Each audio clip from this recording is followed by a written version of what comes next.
Hello, Mark. My name is Percy Lin Sihua, and my student number is 15.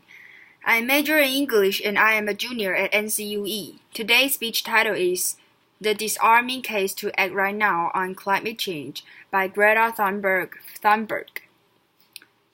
When I was about 8 years old, I first heard about something called climate change or global warming.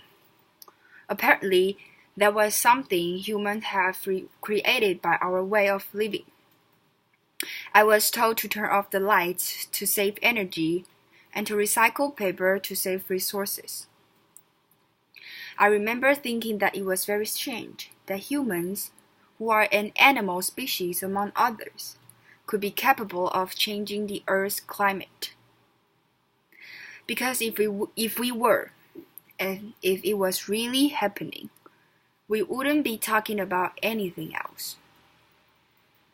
As soon as you turn on the TV, everything would be about that. Headlines, radio, newspapers. You would never read or hear about anything else, as if there was a world war going on. But no one ever talked about it. If burning fossil fuels was so bad that it threatened our very existence, how could we just continue like before?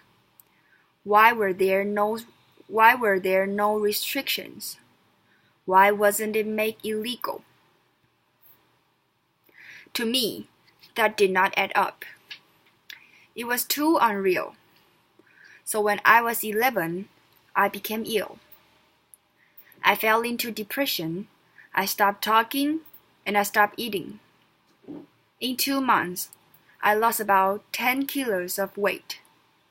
Later on, I was diagnosed with Asperger's syndrome, OCD, and selective mutism. That basically means I only speak when I think it's necessary. Now is one of those moments. Applause. For those of us who are on the spectrum, almost everything is black or white. We aren't very good at lying, and we usually don't enjoy participating in this social game that the rest of you seem so fond of. Laughter. I think in many ways that we autistic are the normal ones, and the rest of the people are pretty strange. Laughter. Especially when it comes to the sustainability crisis, where everyone keeps saying climate change is an existential threat and the most important issue of all. And yet they just carry on like before. I don't understand that. Because if the emissions have to stop, then we must stop the emissions. To me, that is black or white. There are no gray areas when it comes to survival. Either we go on as a civilization or we don't. We have to change.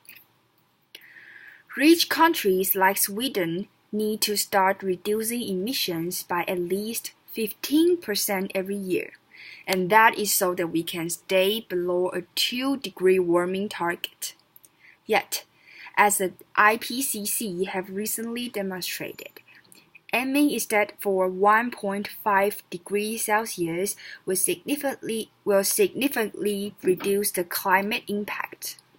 But we can only imagine what that means for reducing emissions.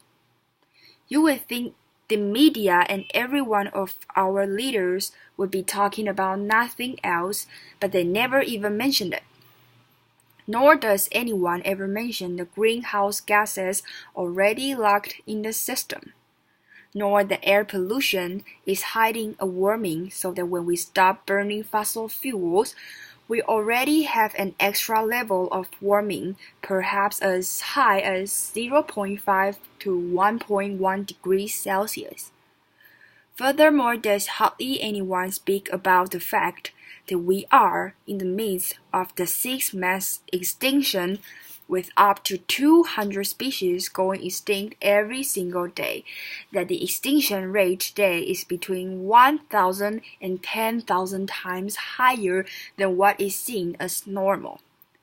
nor does hardly anyone ever speak about the aspect of equity or climate justice, clearly stated everywhere in the Paris Agreement, which is absolutely necessary to make it work on a global scale. That means that rich countries need to get down to zero emissions with 6 to 12 years with today's emission speed.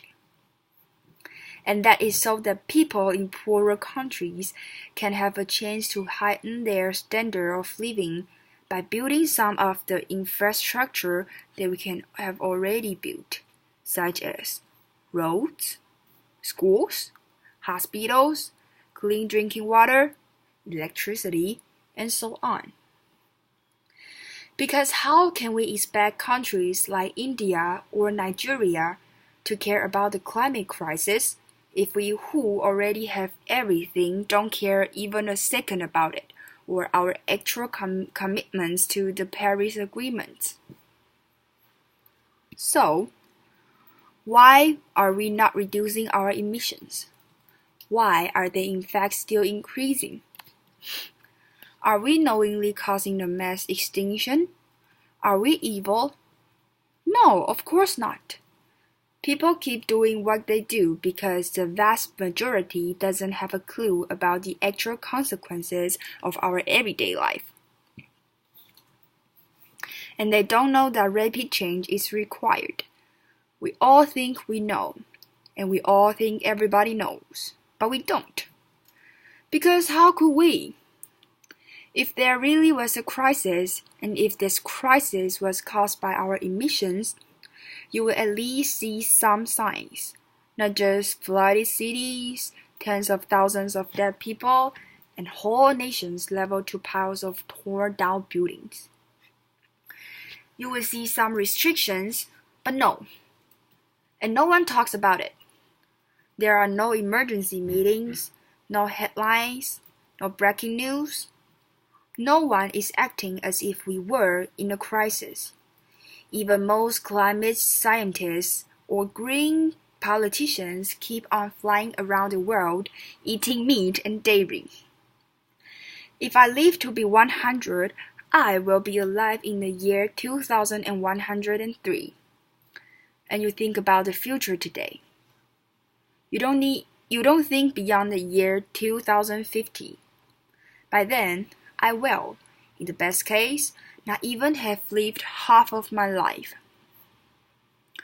What happens next? The year 2078, I will celebrate my 75th birthday. If I have children or grandchildren, maybe they will spend that day with me.